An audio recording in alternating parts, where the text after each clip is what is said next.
Good morning, friends. Miss Christina here. Today we'll be reading The Berenstain Bears Old-Fashioned Christmas by Jan and Mike Berenstain.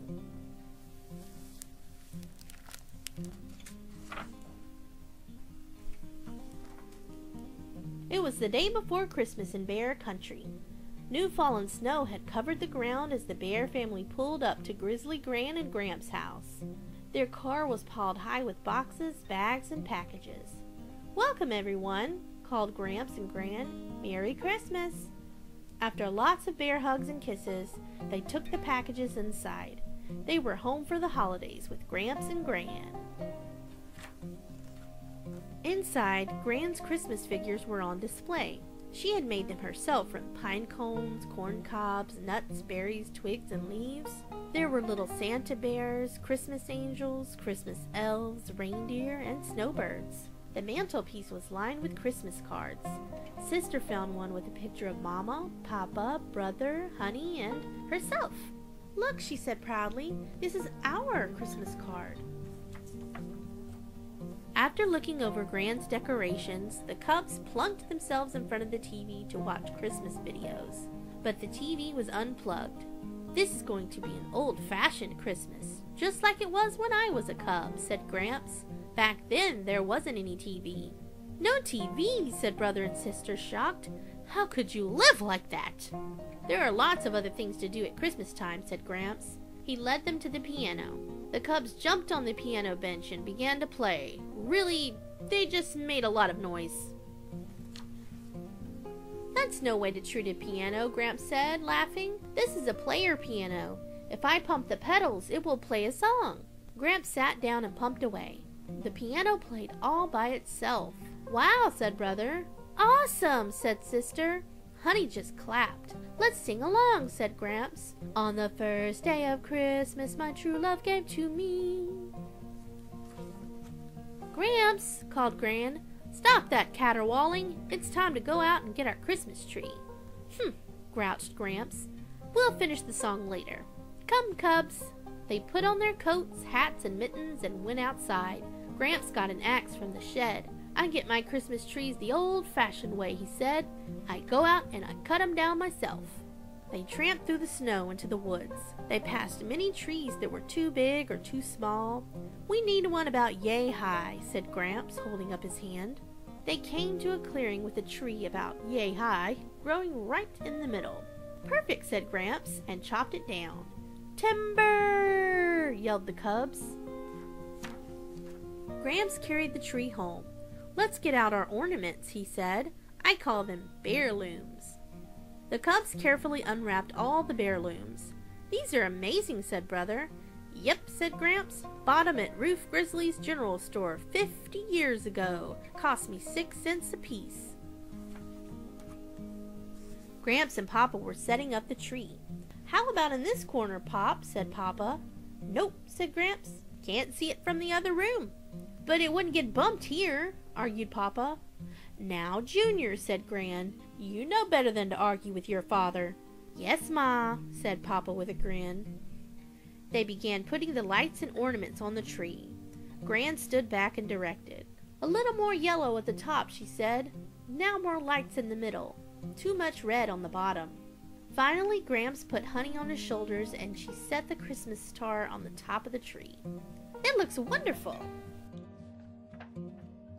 "Now that's taken care of," said Gramps, heading back to the piano. "We can finish singing the 12 Days of Christmas." But he noticed Papa building a fire in the fireplace.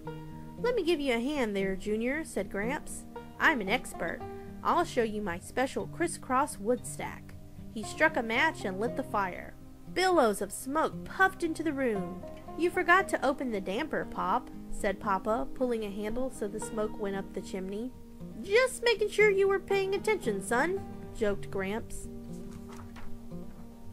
Now delicious smells were coming from the kitchen. "Time to help Gran and Mama with the cooking," said Papa. Gran and Mama were preparing all sorts of yummy things. There was pumpkin pie and mince pie, sweet potatoes and stuffed potatoes, chestnut stuffing and cranberry sauce, Christmas cookies and gingerbread bears, and of course, a big honey-baked salmon, the bears' favorite dish. "How are we we supposed to cook with all of you traipsing in and out of my kitchen? Scolded Gran, shooing them out. When dinner was ready, everyone helped put it on the table. It was a magnificent feast. After dinner, Gramps mixed up a bowl of his special Christmas eggnog. Again, he sat down at the piano. "We will now sing the 12 Days of Christmas," he announced. "But we hear singing already," said brother and sister. A group of neighbors was outside singing Christmas carols. "Deck the halls with boughs of holly, fa la la la la la la la la," they sang. Come in," called Gramps. "Have some eggnog." The carolers didn't need coaxing. "Do you do this every Christmas?" Papa asked. "Yes," said one. "We always get stuck at Gramps' eggnog." It was getting dark as the carolers left and beginning to snow. The family could hear the sound of sleigh bells in the snow. "It's Farmer Ben and his sleigh," said Gramps. "Merry Christmas, Ben." "Join me all," called Ben. "Plenty of room for everyone." So the Bear family climbed aboard. "I know what we should sing," said brother. "Yes," they all said. "Jingle bells." They stopped by Farmer Ben's farm to wish his animals Merry Christmas. Mrs. Ben was in the barn, bedding the critters down for the night. They had special Christmas treats for them all. "It looks just like the stable in Bethlehem," said Sister. "It must really be Christmas." Mrs. Ben pulled out treats for the birds and wild animals too. After all, Christmas is for everyone. Back home, it was time to prepare for Christmas morning. First, brother, sister, and Honey put out presents for the grown-ups. Santa Bear, of course, would take care of presents for the cubs. Gramps and Gran hung the family stockings up on the mantelpiece. They were special ones that Gran had knitted herself. The cubs put out treats for Santa, a glass of milk and some gingerbread bears. Then they went upstairs for bed. After the cubs were washed up and in their pajamas, Gramps settled down to read them The Night Before Christmas. 'Twas the night before Christmas when all through the house not a creature was stirring, not even a mouse. Mama, Papa, Gramps, and Gran kissed the cubs good night and tucked them in.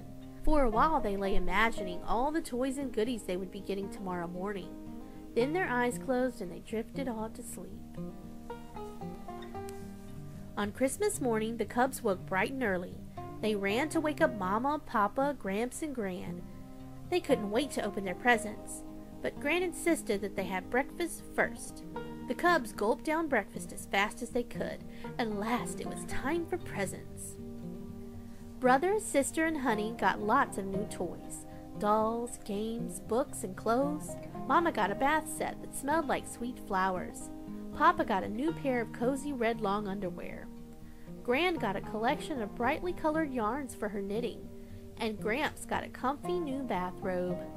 "You know, Gramps," said Mama, "this would be a fine time for you to lead us all in singing the 12 Days of Christmas."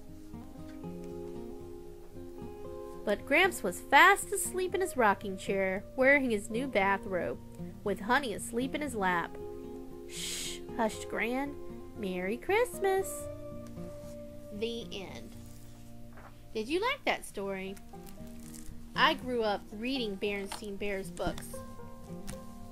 But did you know it's actually pronounced Berenstain? But I prefer Berenstain. I don't think they'll mind. Thanks for watching. See you next time. Bye.